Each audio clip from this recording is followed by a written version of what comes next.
Are you a woman standing at a crossroads, eager for change? It's time to connect with your authentic and empowered self at Boss Leap. Join Dr. Sylvia Morris and Dr. Angela Walker in this empowering community where real-life stories of courageous and talented women inspire and motivate. Engage in honest conversations that foster well-being, drawing from our own journeys. Let us guide you toward profound growth and transformation in both your personal and professional life. Here are your hosts, Dr. Sylvia Morris and Dr. Angela Walker.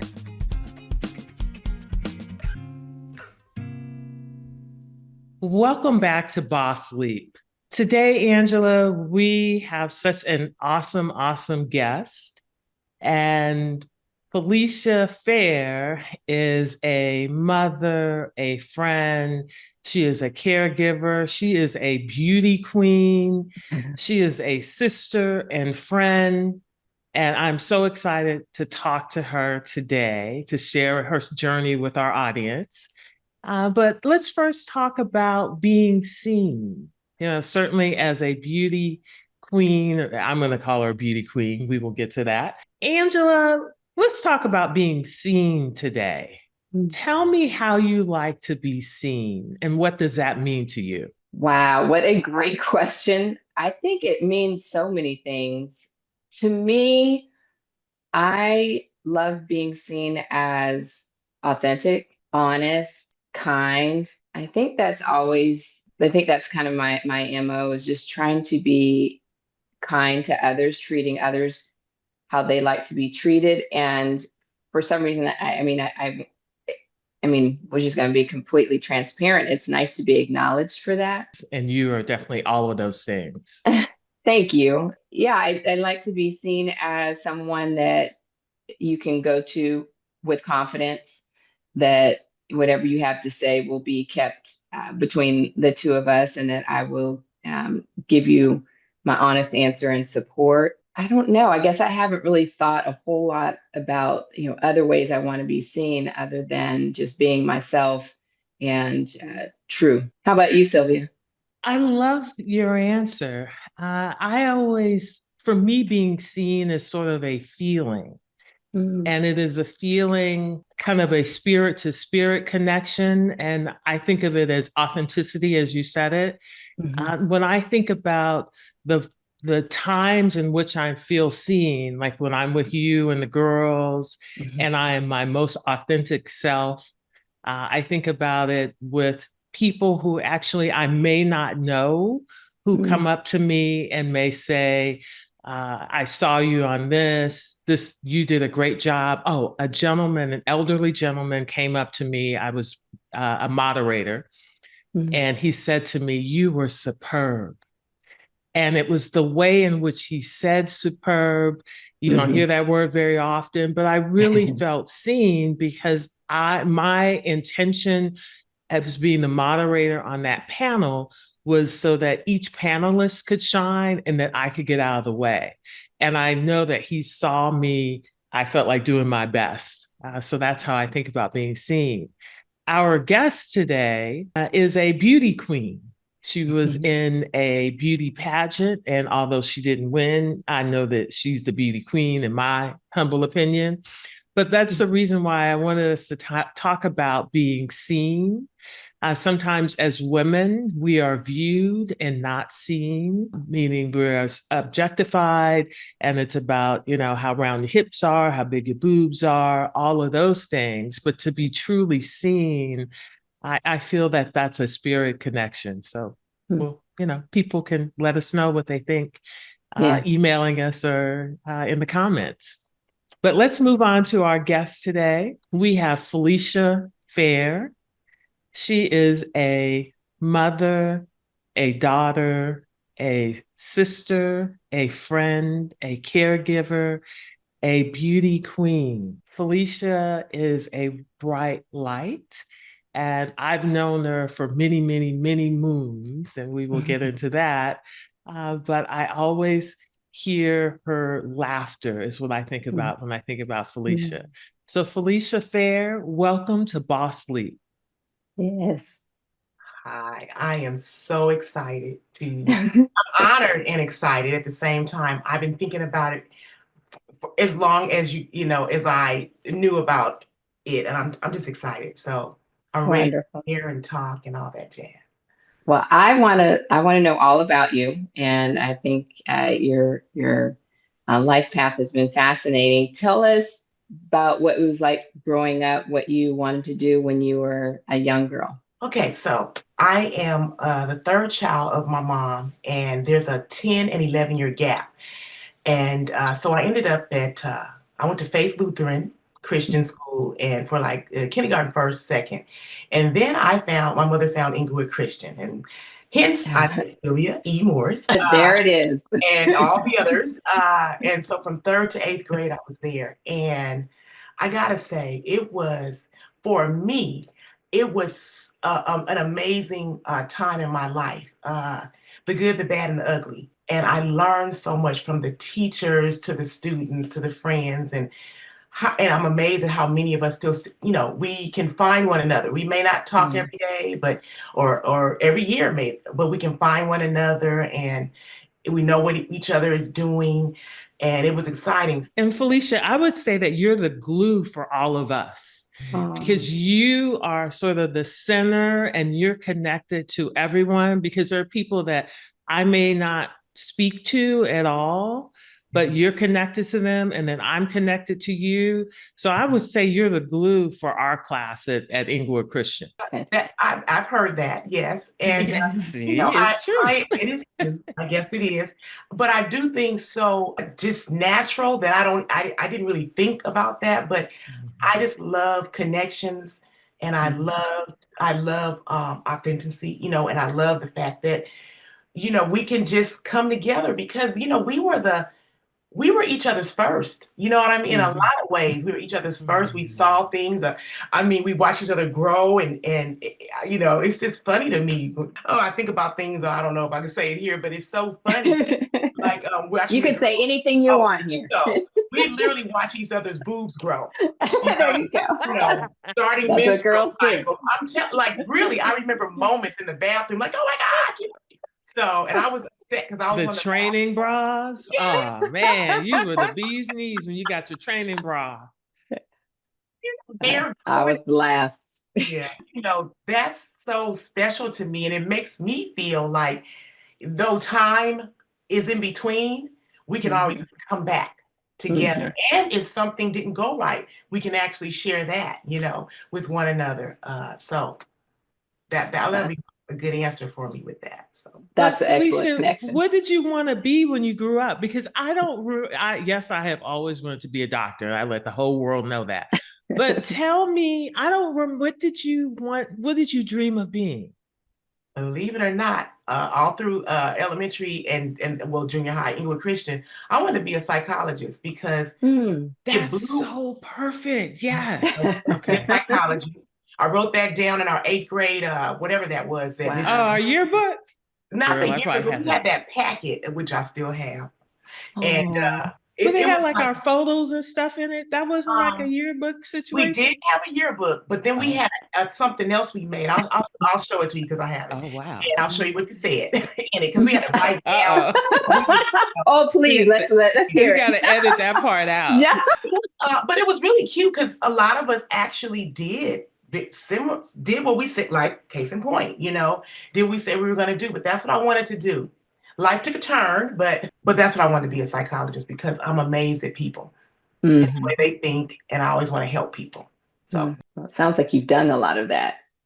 Yeah, I call myself a hood psychologist. I like that. However we can get it. Definitely. So tell us about the important people in your life. So I thought about that question, and the important people would be my mom, who's still with us, and my grandmother, my mom's mom, who lived to be 100, and my spiritual mom, Audrey, which came along when I was about 20. I was almost, about 25, 26. Those are the first three. I have several others, but those are the ones that stick out from the very beginning. I thought about the question. And what lessons did you learn? From my mom, what I learned, she's a quiet little storm. which I'm not, but very organized, took care of business. You know, she took care of business. In hindsight, I can say she kept us safe. You know, she did what she needed to do. I lived in one home my entire youth and growing up until she moved out here in San Bernardino County when I was like 33. So it was safe, it was secure. And she would tell me things that I didn't always listen to, but now I can just hear them. And I'm like, yep, she was right. My grandmother, who had only had a sixth grade education, she was just remarkable. The way she cooked, the way she handled, and I grew up with her in the home. So it was my mom and my grandmother. And the way they meshed together, grandma took care of the home Monday through Friday while mom worked. And on the weekends, my mom would take over. I never heard an argument or anything. And they were just they were so neat. It was that's beautiful. Yeah. So, and then comes along my spiritual mom, Audrey. I met her when I was about 25. I moved into a complex, and she has guided me through all of my drama, my trauma, and just given me inspirational thoughts and food for thought. But from a biblical perspective, I should say, and I mean, I have worn her out over the years, but those are the ones that have, I would say, shaped my life. That, you know, those three. I have several, but those three. So a follow-up question on your spiritual mom, and you mentioned trauma, which we don't talk about a lot, you know, as women and to our families and amongst ourselves. But I think it's so important because that's, you know, how a lot of our lives are formed, and whether we are able to recover from that and move on from those things. So it sounds like you had a true sisterhood, or she was like a mother to you, but in what way did she help you through those? Like, and so that we can be that for someone else if they're going through the hard times. Okay, that's a good question. So it's funny, when I met her, this is really funny. She always likes me to tell this story. I saw her walking up. They had a long walkway. She had this blonde hair. And I was like, oh my gosh, who's coming in here? You know, and I will say that anytime I had an issue with friendship, a man in my life, one in particular that just, that was a wave of like 17 years in and out. She would just guide me along. She would tell me this and tell me that. I didn't always listen, but I didn't always take the advice. I did listen. I didn't take the advice and actually let it move through my life. But just because she had gone through it. See, this is the thing about elders, you know? Yes. To listen to our elders. She had gone through most everything I was going through, because I was in my mid-20s when I met her. And some things I listened to, and I said, okay, let's try that. Most I did not, but with mostly relationships, to be honest, because I sometimes just didn't understand, like, why would they do that? Why would they do this? Why are they doing that to me? And I needed her to give me an answer, you know, and she would, you know, she would give her best answer. And I used to tell her, you know, you're the next best thing to Jesus. And to this day, we're very close. She's like 77. We're still very close. But I don't need her as much anymore. But she really got me through some times where I probably would have did something the opposite of what she told me to do or not to do. So so when I'm hearing, it sounds like she listened. Very much so. She gave advice from her experiences. Yes. But I don't hear that she chastised you or lectured you. Yeah. But more offering, this is what I know, this is what I've experienced. Take what you want from that. Absolutely. With the sweet sounding voice. I said, Jesus gave you the sweetest voice, because she never judged me. Never. And she should have, really, because she never judged. She never. That's beautiful. We all need. But I also think that sometimes when we're given advice, if I am not in the place in which I can receive and act on it, I hear you, but I don't have the wherewithal to kind of make that happen. So it's like, oh yeah, you did tell me that. Yep. But okay, you know, now I understand. And oftentimes, I think we just kind of have to go through it on our path, because it is our path. And it is wonderful to have those people in our lives who are there no matter what. Certainly for me, it was always my mom, and then Uncle William and Shirley. But knowing that I have those people and that sometimes I may falter, but they're still present, that's the gift. That's the gift. Absolutely. Totally agree, Sylvia. Totally agree. So Felicia, you're a mom to 2 children. Can you tell us what motherhood has taught you? Motherhood. Oof, what a journey. So my story is, which I don't know if you knew this, Sylvia, but I wanted 10 kids. I did not know And that. I had 10 kids, up until probably in my early 30s. Wow. And I realized that was not going to work. So then I dropped down to 5. And it still didn't work. Because I wanted a bunch of grandkids. But anyway, because I grew up kind of lonely. I was like an only child, really, because my It's okay being an only child, girl. I know, Sylvia, I know. But that was as far as that, so I have 2. My son is 34, which wow. And my daughter is 19, so there's a huge gap. So I almost ended up with just 1. And it has been a journey, and mine in particular, because my son's father, he passed in a car accident when he was 21, I was 22. So my son was only 11 months. So I was a real single. It I was, can't either. as I said, the trauma and drama in my life. And that alone was something. And I had known him since high school because we were friends first. And that was very hard. And I remember, I was just talking about this the other day. I didn't look at us as family. Like we were a family because it was only 2 of us. No dad, no other kids. And it's just me and Nate. And I would just go to other people and kind of mesh myself in their family, so to speak. Friday nights, I go to my friend Shirley's and we have dinner because we're not a family. So why would I cook? Hindsight, not good, but that's what I thought, and so we navigated through that. And I did well with him in the sense of financially, I was all right. He actually went to Inglewood Christian, Sylvia, for like 3 years. I don't know if I ever said that. Not 3, 2. So that's crazy. Yeah, 2 years, kindergarten, first grade. And then he went on to a public school. But and he was a boy. So I remember trying to be a father-ish and a mother at the same time. And it was things like, if he would fall, right? When he was young, he would cry. The mother and me went, oh, come on, babe, but I was get up, you'll be okay. When that's not what I wanted to do, but I just didn't know, exactly how to navigate that, so that happened. And then there was a time when he was 11 years old. My family had moved out to San Bernardino County, and I was still in LA. And my sister, the school districts were better, and they weaseled me into agreeing, I say, that he would move out here, and because she had boys, and that he would just stay with her, during the week and go to the school. Really? Yeah. And I said, okay. It wasn't that tough necessarily at the time and during the time, because the kind of job that I had, I could, come out as much as I want. I was very involved with his schooling. But I will say hindsight, things that I know now, I wish he had stayed with me. There were things that I didn't necessarily see then that probably wouldn't have happened if he was with me, if that makes sense. I'll just put a pin in that for the moment. And then as far as my daughter goes, now this is an interesting story. I have a very colorful life. So I was living in Inglewood, and I met wasn't my neighbor, but my neighbor's neighbor. That's what he was like. It was a house in between.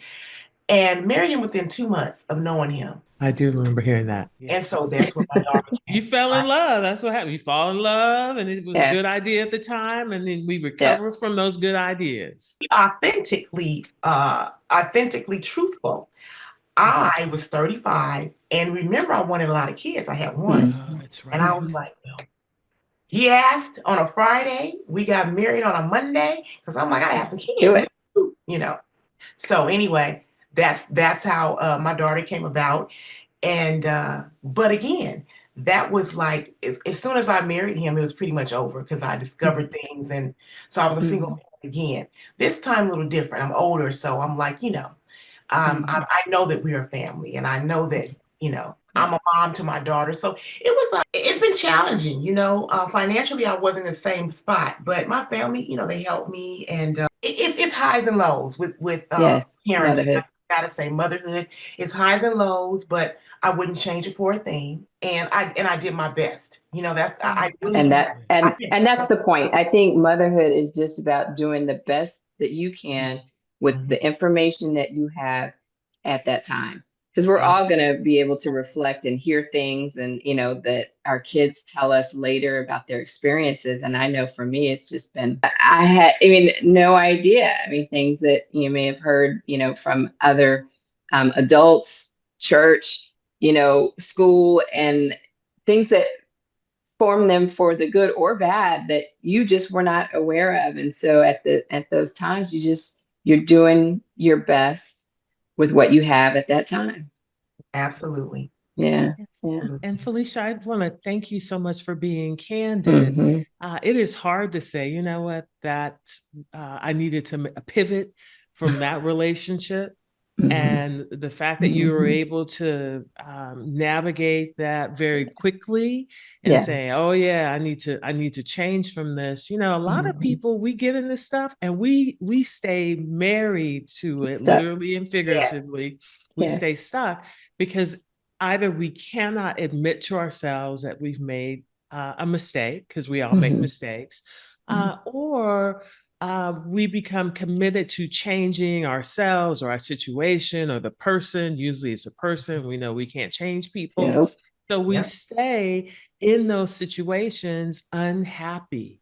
So I just want to thank you for just saying, hey, I needed to change my situation in order to move forward. That takes courage. And that is a boss lead move.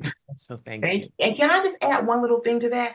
Absolutely. And I wanted to say this because people get embarrassed, like you said, and I just don't live in that in embarrassment. And once I realized I made a huge mistake, I just said, I made a huge mistake.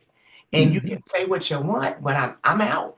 I'm not going to torture myself in something that is unhealthy. And then I've just moved on. It wasn't easy in the sense of not leaving it wasn't easy because he did do some things that were ridiculous, but I did it, and went to therapy too. Let me just add that, went to therapy. Yeah, very good. Therapy is important. We But like I also that. know that sometimes when we even say, I made a mistake to our friends and family, if they are not sort of in that receptive area to support us in that and kind of help us move forward, as opposed to, well, if you hadn't done X, Y, and Z, you wouldn't be here. Right. Or I told you so. Yeah, exactly. So that takes courage. I really appreciate how you're like, I don't live in embarrassment, but you're on to the next thing. Yes. Agreed. Thank you.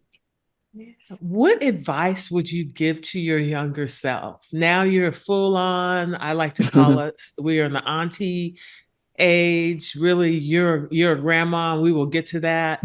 But what advice would you give to your 22-year-old self? Well, I'll go back just a little bit backwards because I should have went to Howard. That's where I wanted to go. That out there.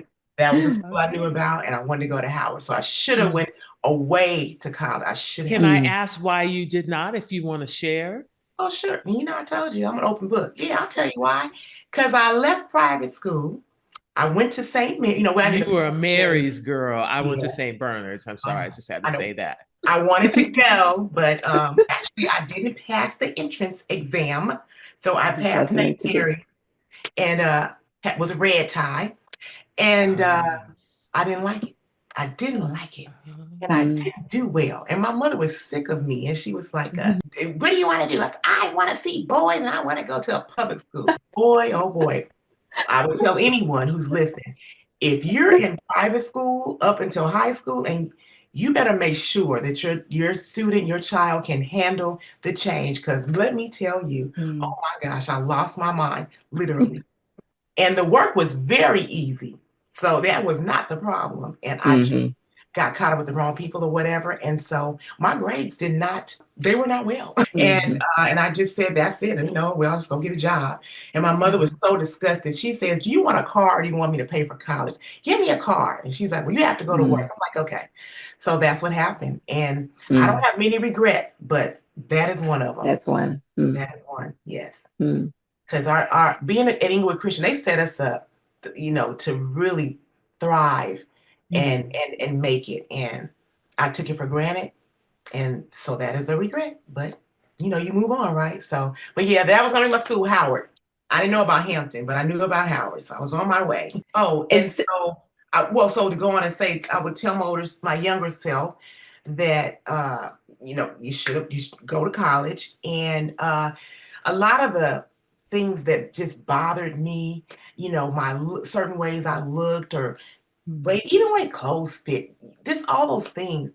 Boy, oh boy, that did not matter. You just stuck. Yeah, you're stuck right there thinking this is it. And boy, you have so much life to live that none of that, the majority of that stuff does not matter. So I would tell myself that, Go ahead, I'm sorry. No, you're absolutely right. And I think something that Sylvia said is people can say that to you, but you have to be able to receive it. And I think all of us at that age probably wouldn't have received it very well.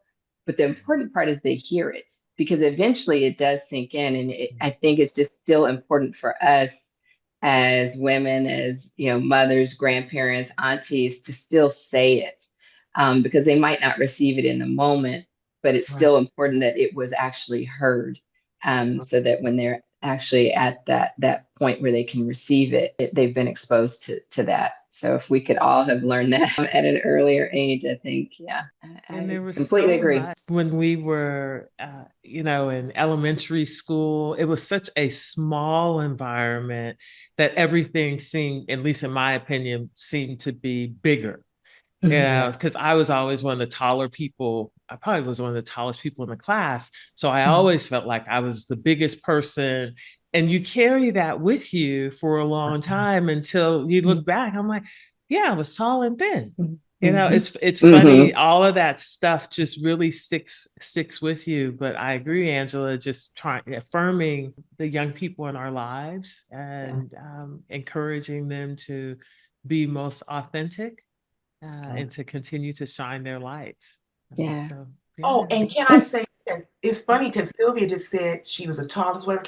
Let me just tell you that I thought this is 8th grade-ish. I thought, I knew you were taller, but I thought me too, the tallest one. I was in the back. And you want to know something else to be truly transparent? I thought everybody looked better than me. Everybody. Everybody was thinner. They looked better in their clothes. Or more beautiful, or their parents. Yes. I didn't show it, I had the thought of never let them see you sweat, but I fought it for years. You felt it inside.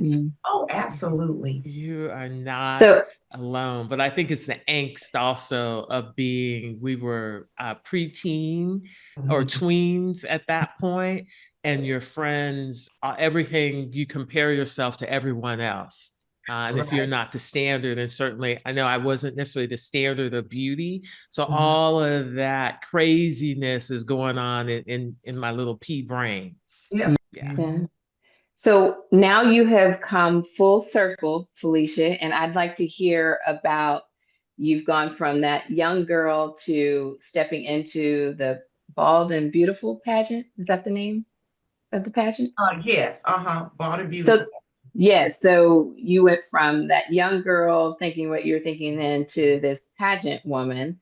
Tell us about that experience, how it came about and what it was like for you. Okay, so I was on Facebook and just saw this. I'm like, what? To enter in this. And let me go back to say that the reason why I am bald is a form of alopecia. And it's, it's just a struggle. And I just said, oh, forget it. I'm just going to shave it all off. Did that in 2020, actually. I went on live and did it too. I did it while I was on Facebook Live. We're all in the house. Really? I did. Wow. Because, 2020 was something. We were all, hold up in the, so I was just like, I'm going to shave it. I'm not just shaved it off right in front of That's so everybody. brave. Oh It my goodness. is. I did. And so I saw that. I said, well, let me apply. It was in March of 2024. And you had to do a couple of things, not much, because everything was Zoom via Zoom. And I was selected, and it was 25 that were selected out of, I forgot the amount. And at the very end of it, it was about 15 of us that actually went through the whole deal. Pageant. And it was in Texas, Dallas, Texas. And Ah, I did it because we as women we struggle, especially as we get older, things change, and yes. our hair thins out, Mm-hmm. our looks aren't the same, wrinkles come, and just all these things. Mm-hmm. And I just said, you know what? I'm just gonna do it. I'm gonna do it. It sounds like fun. I needed a break, and I literally just full on just did it. And Love And twofold. you did it. You beautiful. I was so excited. You would have thought I was like a pageant queen. It was amazing. And I'm so proud of you, but I'm sorry. I had to get that out. So by doing that, it was not only did the actual pageant or whatever, it was more so just about women coming together and showing that there's a different a standard of beauty. It's not Yes. this and that and that. Yes.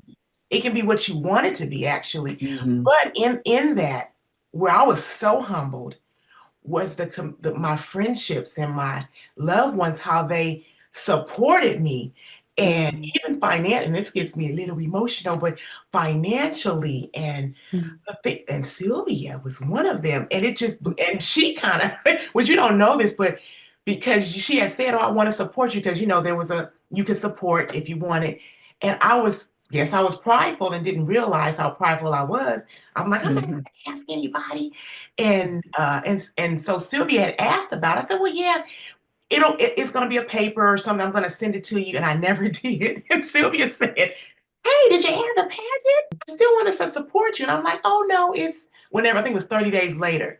And I said, let me stop being, prideful. So I sent her the information, and she was the first one to bless. And it just trickled on down. And I cannot tell you how I was blessed, from clothing, everything that I wore in that pageant, other than the red dress, I was gifted.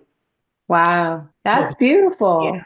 And everything. It was amazing. So it truly humbled me in that, because I'm usually the giver, but I'm not in a situation to give Receiving. right now. And yeah. Well, I don't That's like wonderful. and then I can't really, give like I want anymore. So that was a beautiful thing. So it was wonderful. And I'm still going to be involved in it now. Wonderful. So I'll be back out there to help, behind in the behind the scenes. So great experience. Felicia, I want to know, because when I think of a classic beauty pageant, there is like, I know they don't do swimsuit anymore, but there's always like a question and answer. There's a talent.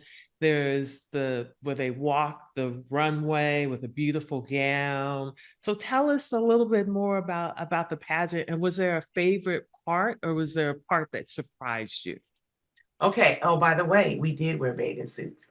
Okay. Oh, you did? I didn't Yes. know that. Wow. Yes. I didn't post mine. That's why you didn't. No, girl, I understand that. Yeah. Oh, Don't have me naked all out on the internet.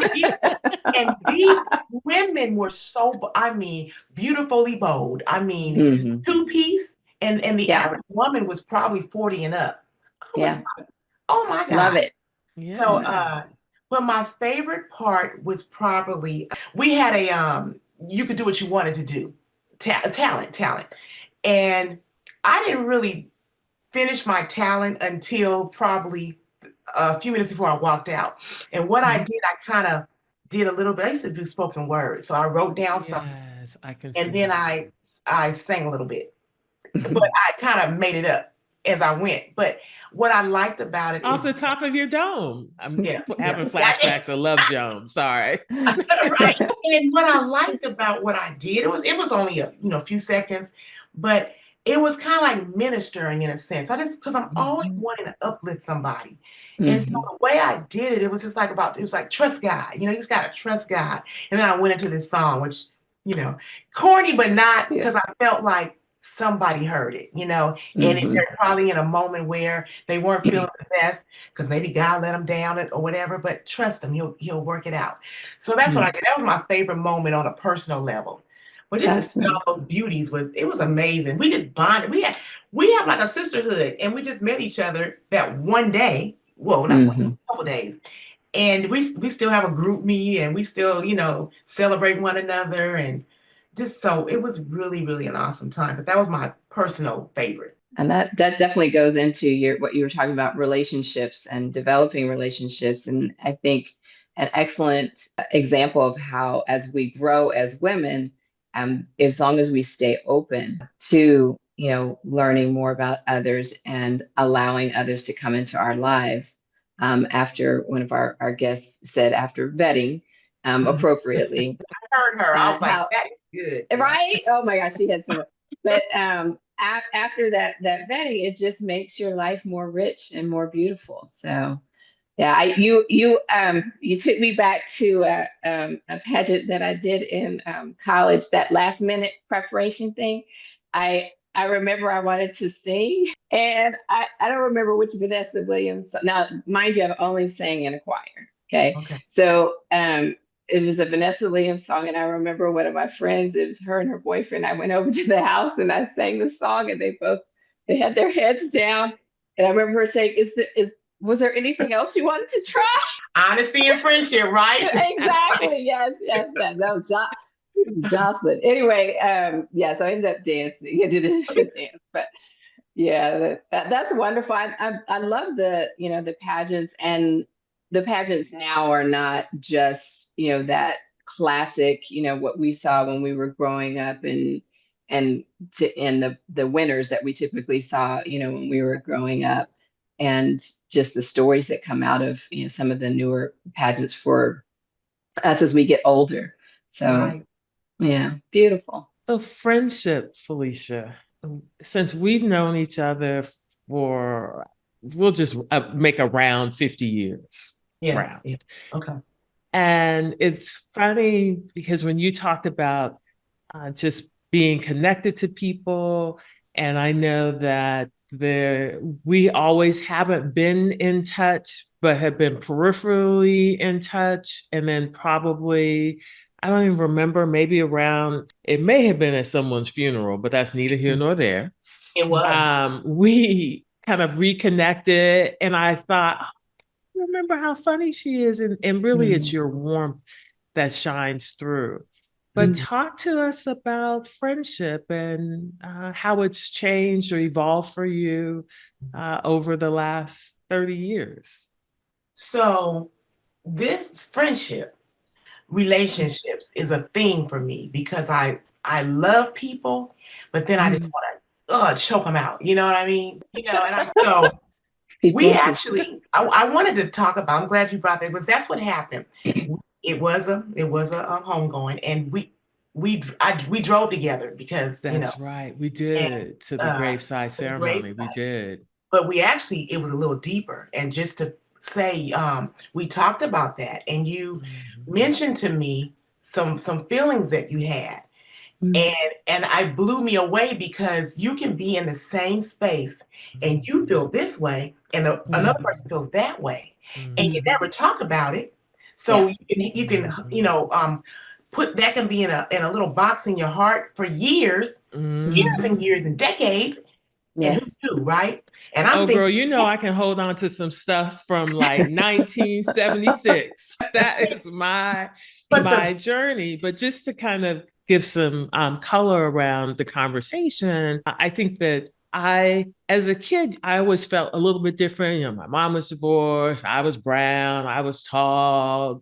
They didn't like me. I wasn't popular. So you carry, I'm not going to put it out there, I carried all that stuff with me. And it really impacted my ability to be vulnerable and to have kind of probably meaningful, deep relationships with other people sort of from that time period, because I was still holding on to stuff that was going on in the past. And I'm so grateful that you and I had that moment to kind of say, as adults, to be like, hey, I was like, this is how I was feeling. And you were like, really? I'm like, yeah. And you really helped me to, I think it's just it's a forgiveness journey for me, is how I look at it.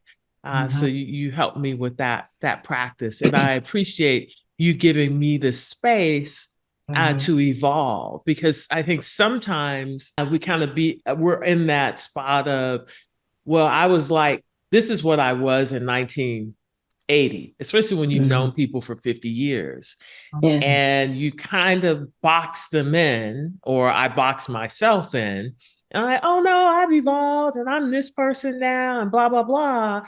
But because if you don't feel like there's space to grow, then, I was like, I don't really want to be retrospective, and I don't really want to kind of hang out or do any of the things. But that's all my stuff. And then a lot of therapy and just allowing people. Angela has hit me to, I can't think of the podcaster, but she says the word let them.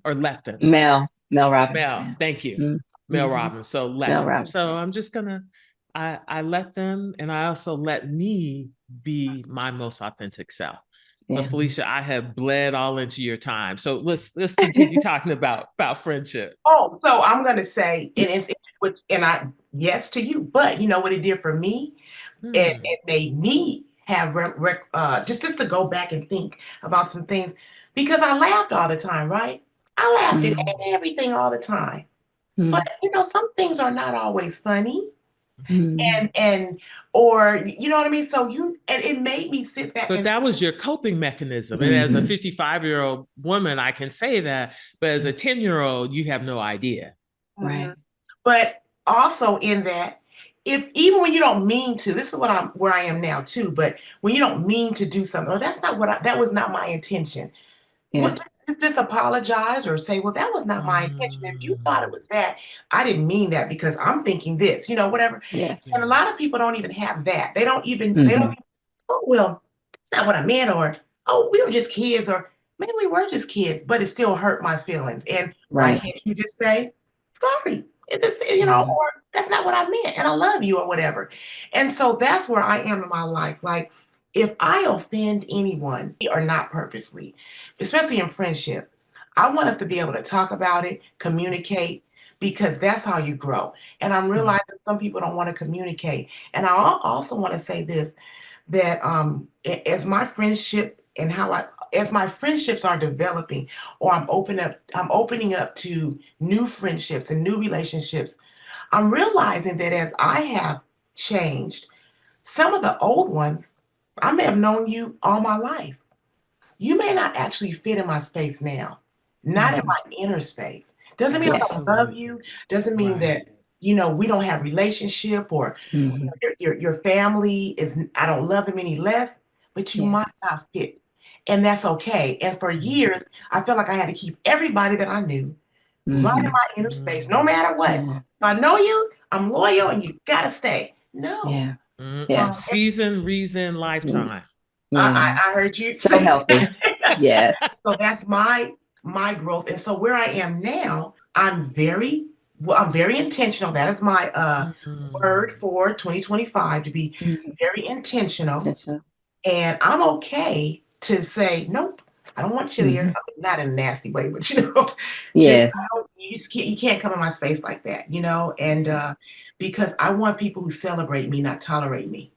So, I really did want to get into this, and I don't want to, go anywhere that you don't want to go, but can you tell us, because our audience certainly is, and a lot of women are in this position of being caregivers for their parents. And that, I think universally what I hear is nobody told us about this part. It told us about, having kids and taking care of kids, and, maybe planning for, yourself and your retirement, but not the part about taking care of your parents. Can you give us a little idea of what that's been like for you, and any pearls of wisdom that you'd like to share?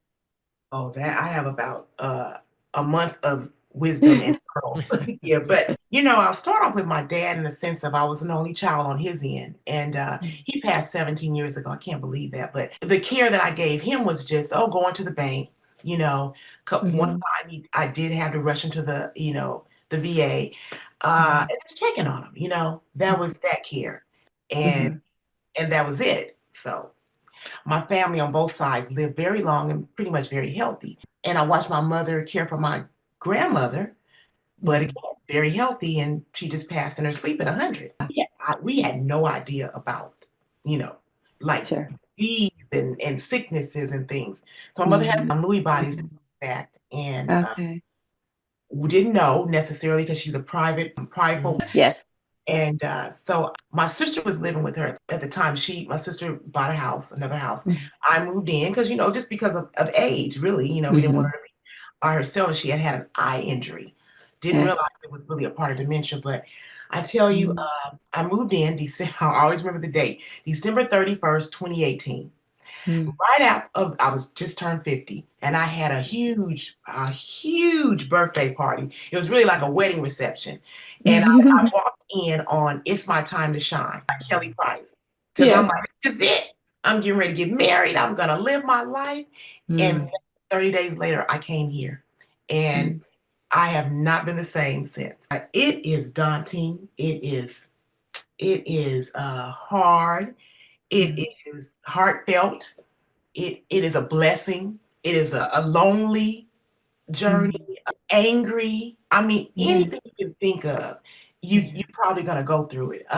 And families are different, but I do hear more than not that even when you have family or you have siblings or whatever, it usually falls on one more than one anybody else. person to do all of the work. Yes. I didn't see that coming. My situation is I've been angry with my siblings. I've been shocked. I've been appalled. Even when I'm just being blatantly honest. The family, the nephews, just shocked. Like, because my mother was the pillar of family. She was the matriarch, and she went without to make sure the family had. So I would have never thought that there would be days in weeks that no one comes around. My sister, I always like to tell the full truth. She does come and she does help, but her helping and the way she comes is not, it's not the best, and it could be much better, so they wouldn't fall on me. But so it's hard. It's physically, mentally hard, financially hard, because I was supposed to still be working actually, but this happened and I retired medically. And financially, it has been a struggle. Where I have a daughter she was in ninth grade when we got here. So I went through all the high school years with her being here, and I was not able to do the things that I would normally do with her. Sometimes I had to pay people to take her to school and dance and come back. So it was all of those things. So, I'd like to hear what you do for self-care. What is your go-to? What's your favorite? What's your regimen? Or if you're not currently practicing one that you like, what would you like it to look like? So self-care has morphed into other things because of my caregiving to my mom. So I will say that I'm still trying to figure it out, because when you are a caregiver, just a side note to that, you don't always take care of yourself, even though you want to.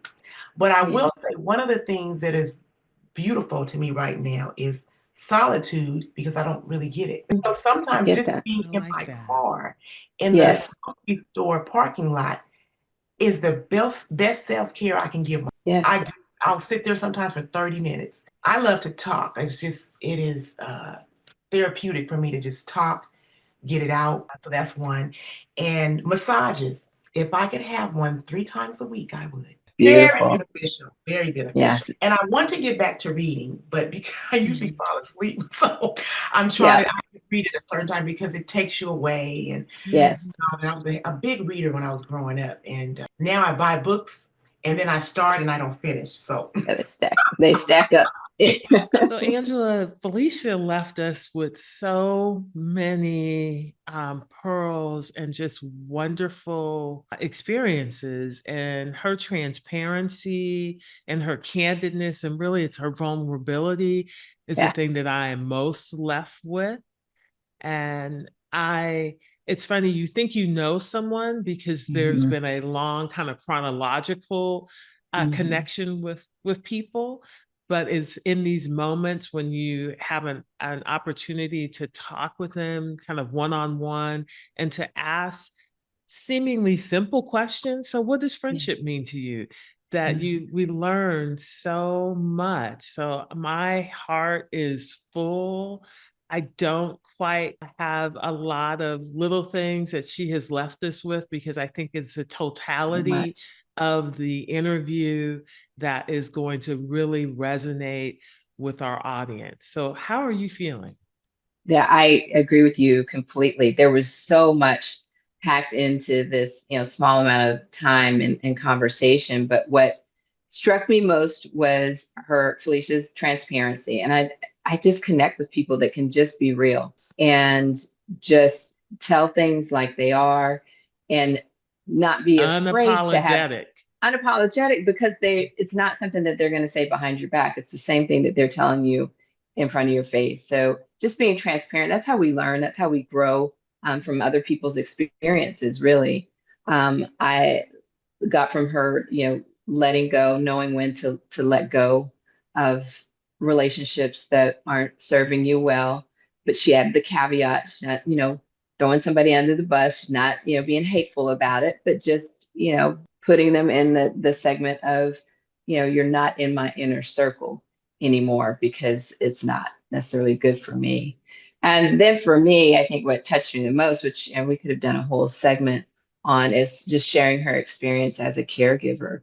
And I think we will in the future. Absolutely. I wrote it down. She actually has a Facebook site, Caregiver's Closet. And, as we move into this new phase of life, it's just so important to be able to share our stories with each other, just because it can be encouraging as she's, feels like sometimes she's doing this all on her own, to be able to share your experiences and to talk about them, and to just, again, as you mentioned, be candid about all of it. So we wish her all the best in all that she's doing. And I truly believe what you give is what you get.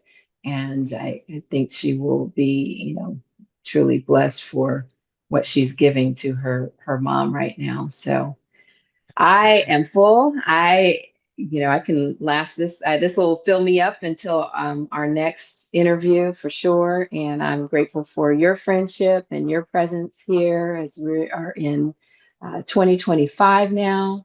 And to our audience, until next time, may you be well. May you be well.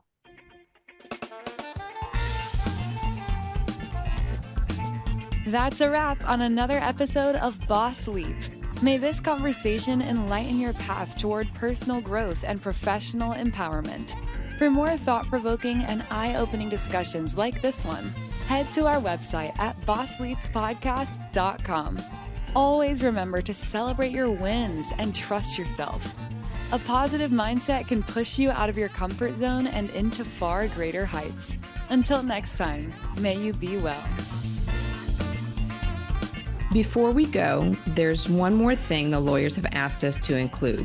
It's the legal language, and you know how doctors love lawyers. This podcast is presented only for educational and entertainment purposes. Although we are doctors, on this show, we are just your friends. This podcast is not intended as a substitute for the advice of your physician, professional coach, psychotherapist, or other qualified professionals. Understood? Awesome. We'll see you in the next episode.